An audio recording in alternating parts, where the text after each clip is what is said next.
शिक्षा मंत्री डॉक्टर धन सिंह रावत जी, विश्वविद्यालय के कुलाधिपति स्वामी रामदेव जी, कुलपति आचार्य बालकृष्ण जी, संकाय अध्यक्षा एवं कुलानुशासिका साध्वी डॉक्टर देवप्रिया जी, अन्य गणमान्य अतिथियों, शिक्षकगण, अधिकारीगण, अभिभावकों और प्यारे विद्यार्थियों तथा देवियों और सज्जनों,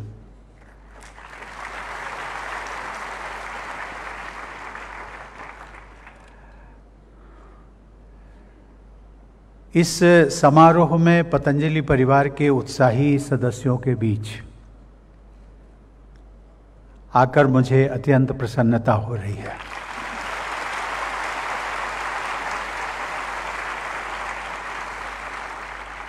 और ऐसा लगता है कि ये उत्साह जब से दीक्षांत समारोह प्रारंभ हुआ है और जब तक समाप्त नहीं होगा तब तक ये उत्साह ऐसा ही बना रहेगा।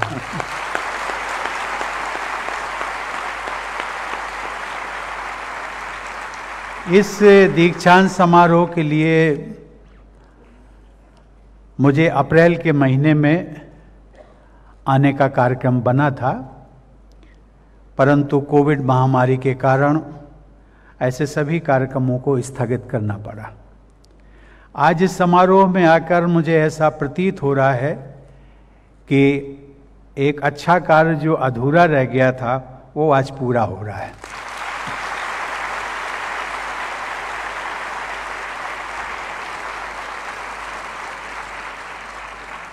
वो अधूरा कार्य मात्र पूरा ही नहीं हो रहा है बल्कि स्वस्थ और उत्साह भरे वातावरण में।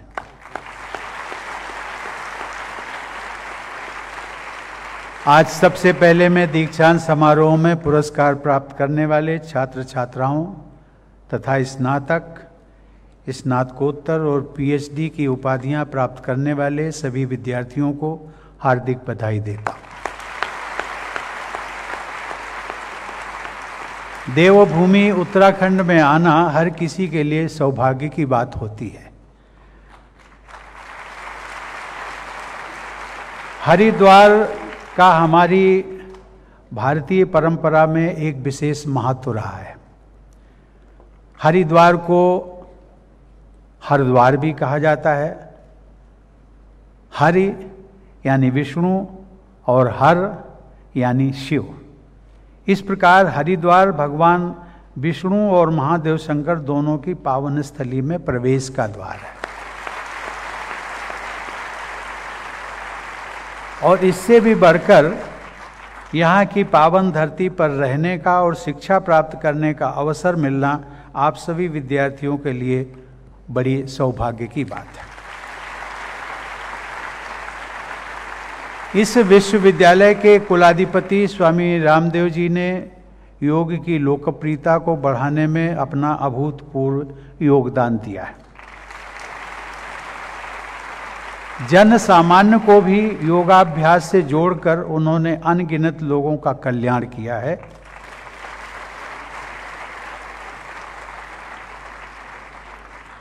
दस और 15 वर्ष पूर्व हम लोग देखते थे कि भारत में योग को एक तपस्या माना जाता था और ऐसा सोचते थे लोग कि योग वही कर सकता है जो सन्यासी होगा, जिसने घर गृहस्थी छोड़ दी होगी, और जो साधु संत होगा।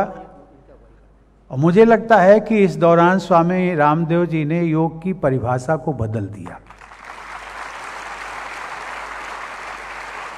आज हर व्यक्ति,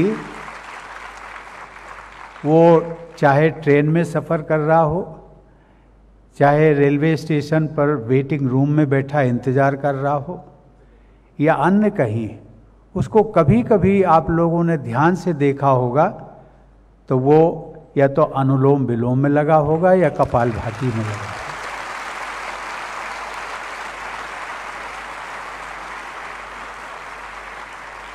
प्यारे विद्यार्थियों, भारत सरकार के प्रयासों से संयुक्त राष्ट्र संघ द्वारा सन 2015 में प्रतिवर्ष 21 जून को अंतर्राष्ट्रीय योग दिवस के रूप में मनाने का निर्णय लिया गया था। ऐसे प्रयासों के परिणाम स्वरूप सन 2016 में योग को यूनेस्को द्वारा विश्व की अमूर्त सांस्कृतिक धरोहर की सूची में शामिल किया गया।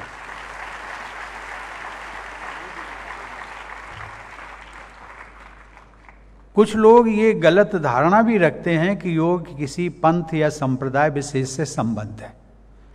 ऐसा बिल्कुल नहीं है। सही मायनों में योग तो शरीर और मन को स्वस्थ रखने तथा उच्चतर लक्ष्यों को प्राप्त करने की एक पद्धति है। इसीलिए योग को विश्व के हर क्षेत्र और विचारधारा के लोगों ने अपनाया है।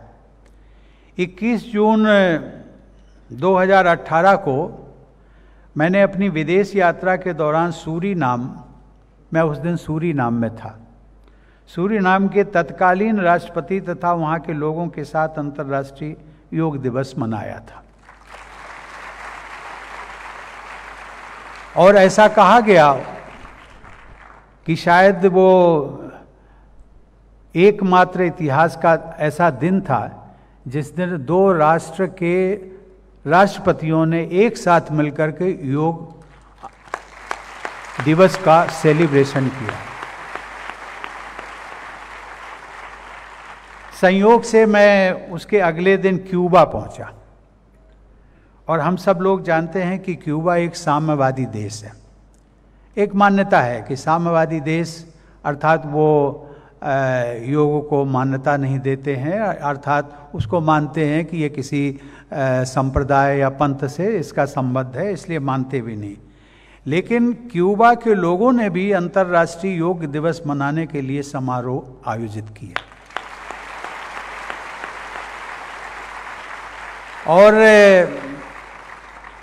जिस समय मैं क्यूबा के राष्ट्रपति जी के साथ एक जो स्टेट बैंक्वेट दिया जाता है, एक परंपरा है, उस समय जब मैं उनके साथ बैठा हुआ था तो उन्होंने अपनी बात कही कि वो भी उसका अभ्यास करते हैं योग का।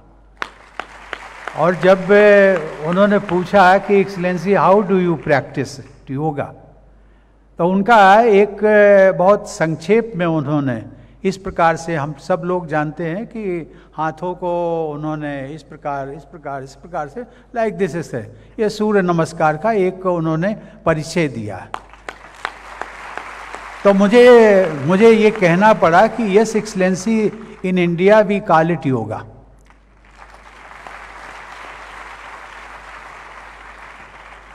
उसके पश्चात मैंने भारत सरकार को सुझाव दिया, और उस सुझाव के अनुसार क्यूबा के राष्ट्रपति को यहाँ से एक हमने ट्रेंड प्रशिक्षित योग शिक्षक उसकी व्यवस्था की।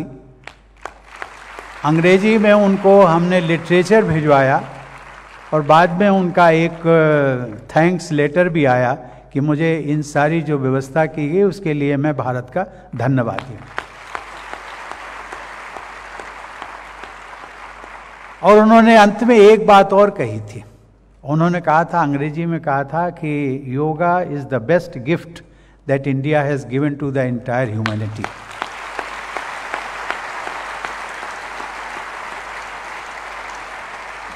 इसके अतिरिक्त मैं एक जानकारी और भी साझा करना चाहता हूं। मुझे बताया गया है कि अरब योग फाउंडेशन की संस्थापक सुश्री नौफ मारवाई को हाल ही में सऊदी अरब सरकार ने योग के प्रचार प्रसार की विशेष जिम्मेदारी दी है। सुश्री मारवाई को 2018 में योग के क्षेत्र में उनके विशेष योगदान के लिए राष्ट्रपति भवन में मुझे पद्मश्री से सम्मानित करने का अवसर प्राप्त हुआ था। मैं मानता हूं कि योग सबके लिए है और योग सबका है। पतंजलि विश्वविद्यालय द्वारा जो प्रयास किए जा रहे हैं उनसे भारतीय ज्ञान विज्ञान, विशेषकर आयुर्वेद तथा योग को आधुनिक परिप्रेक्ष्य में विश्व पटल पर गौरवशाली स्थान प्राप्त करने में सहायता मिलेगी। एक अध्ययन के अनुसार 18वीं शताब्दी तक विश्व की अर्थव्यवस्था में भारत का योगदान 1/4 से अधिक था। यह उल्लेखनीय है कि उस समय हमारे देश में हजारों गुरुकुल विद्यमान थे और सैकड़ों उच्च शिक्षण संस्थान प्राच्य विद्याओं में पठन पाठन एवं अनुसंधान कर रहे थे। भारत की प्राचीन ज्ञान परंपरा का सम्मान विश्व समुदाय द्वारा किया जाता है। मैंने अपनी विदेश यात्राओं के दौरान देखा है कि अनेक देशों में भारतीय विषयों से जुड़े अध्ययन केंद्र सक्रिय हैं। विशेषकर इंडोलॉजी का अध्ययन विश्व के अनेक संस्थानों में किया जा रहा है। आधुनिक विज्ञान के साथ हमारी परंपरा की प्रासंगिक ज्ञान राशि को जोड़ते हुए भारत को नॉलेज सुपर पावर बनाने का जो लक्ष्य राष्ट्रीय शिक्षा नीति ने निर्धारित किया है, उस मार्ग पर पतंजलि विश्वविद्यालय अग्रसर है। आपके विश्वविद्यालय के कुल गीत में इस शिक्षण संस्थान का वर्णन पूरा संस्कृति और नवयुग का प्रतिष्ठान के रूप में किया गया है, जो सर्वथा सार्थक है। परंपरा व आधुनिकता के संगम के इस प्रयास के लिए मैं आप सभी की सराहना करता हूं। प्रिय विद्यार्थियों, आपके शिक्षण संस्थान में स्वदेशी उद्यमिता और रोजगार के साधनों को बढ़ावा देने की सोच पर आधारित शिक्षा द्वारा भावी पीढ़ी को राष्ट्र निर्माण के लिए तैयार किया जा रहा है।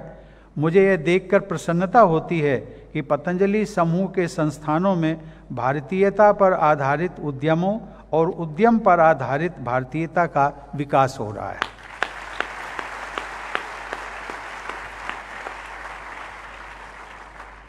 आज से लगभग 3000 वर्ष पहले अथ योगानुशासनम इन 2 सरल शब्दों से आरंभ करके महर्षि पतंजलि ने छोटे छोटे सार गर्भित वाक्यों के माध्यम से योग विज्ञान के विषय में उपलब्ध समस्त जानकारी को जिस प्रकार एक सूत्र में पिरोया, वह समूचे विश्व समुदाय को भारत का उपहार है। ऐसे महर्षि पतंजलि के नाम पर स्थापित विश्वविद्यालय के आप सभी विद्यार्थियों को समग्र व्यक्तित्व एवं चरित्र का आदर्श प्रस्तुत करना है। हमारी परंपरा में विद्यार्थियों को सलाह दी जाती है कि स्वाध्यायान मा प्रमदः, अर्थात स्वाध्याय में प्रमाद मत करो। संस्कृत भाषा में शारीरिक शिथिलता के लिए आलस्य तथा मानसिक शिथिलता के लिए प्रमाद शब्द का प्रयोग किया जाता है। आलस्य और प्रमाद को त्याग कर आप सब योग परंपरा में उल्लिखित अन्नमय कोश, मनोमय कोश और प्राणमय कोश की शुचिता हेतु सचेत रहेंगे और विज्ञानमय कोश और आनंदमय कोश तक की आंतरिक यात्रा पूरी करने की महत्वाकांक्षा के साथ आगे बढ़ते रहेंगे, ऐसा मेरा विश्वास है। सौभाग्य से इस विश्वविद्यालय में आप सबको सुयोग्य आचार्यों का मार्गदर्शन उपलब्ध है। योग पर आधारित जीवन पद्धति व्यक्ति को संवेदनशील भी बनाती है। पतंजलि विश्वविद्यालय के आप सभी विद्यार्थियों से यह अपेक्षा भी की जाती है कि करुणा और सेवा के आदर्शों को आप अपने आचरण में ढालकर समाज सेवा करते रहेंगे। करुणा और सेवा के अद्भुत उदाहरण हमारे देशवासियों ने कोरोना का सामना करने के दौरान प्रस्तुत किए। कोरोना महामारी के साथ मानव समुदाय का संघर्ष अभी जारी है।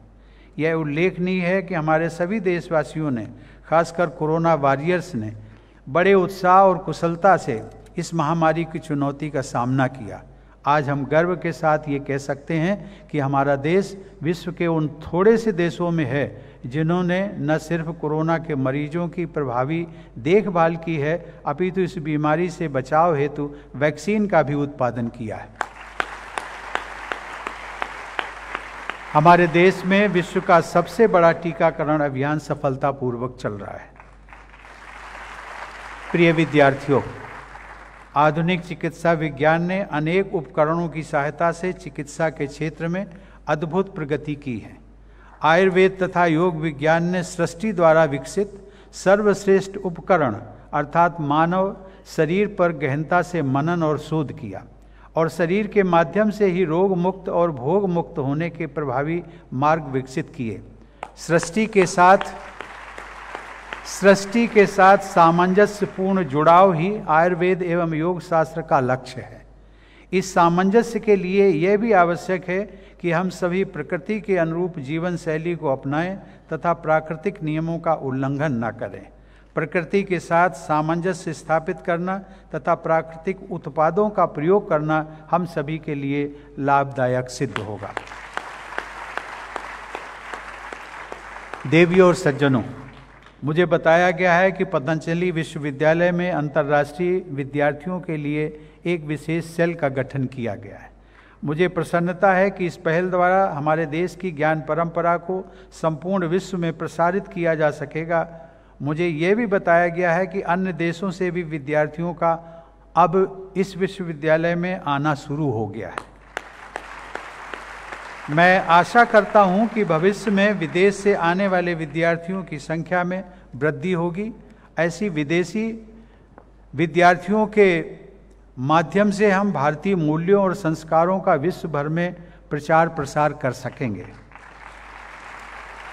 यह 21वीं सदी के लिए नए भारत के उदय में पतंजलि विश्वविद्यालय का विशेष योगदान होगा। आज जब हम आज़ादी का अमृत महोत्सव मना रहे हैं, तब हमें अपने ऐसे विश्वविद्यालयों और शिक्षण संस्थानों को और भी अधिक प्रोत्साहन देना चाहिए जो हमारी संस्कृति को आधुनिक परिप्रेक्ष्य में नई ऊर्जा प्रदान कर रहे हैं। इस स्थापना के बाद की अल्प अवधि में ही पतंजलि विश्वविद्यालय ने जो उपलब्धियां प्राप्त की हैं, उसके लिए मैं इस विश्वविद्यालय के वर्तमान एवं पूर्ववर्ती शिक्षकों, विद्यार्थियों और व्यवस्थापकों को हार्दिक बधाई देता हूं। अंत में एक अत्यंत महत्वपूर्ण विषय पर मैं आप सबका ध्यान आकर्षित करना चाहूँगा। मुझे बताया गया है कि आज जिन विद्यार्थियों को उपाधियां प्रदान की गई हैं, उन विद्यार्थियों में हमारी बेटियों की संख्या लगभग 60% है और बेटों की संख्या 40% है।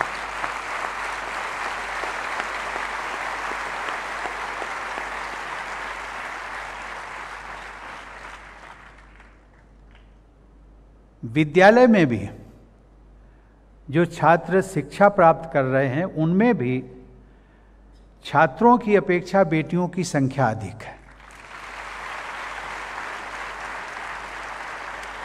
यह प्रसन्नता की बात है कि परंपरा पर आधारित आधुनिक शिक्षा का विस्तार करने में हमारी बेटियां अग्रणी भूमिका निभा रही हैं। मुझे विश्वास है कि आप सभी छात्राओं में से, हमारी बेटियों में से आधुनिक युग की गार्गी, मैत्रेयी, अपाला, रोमसा, लोपामुद्रा निकलेंगी,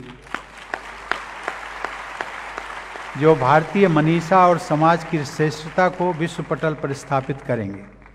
अंत में एक बार फिर मैं आप सबको पतंजलि विश्वविद्यालय के दीक्षांत समारोह की हार्दिक बधाई देता हूं और सभी के उज्जवल भविष्य की मंगल कामना करता हूं। धन्यवाद। जय हिंद।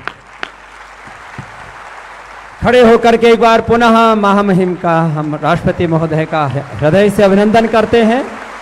और भारत का तो मतलब ही है ये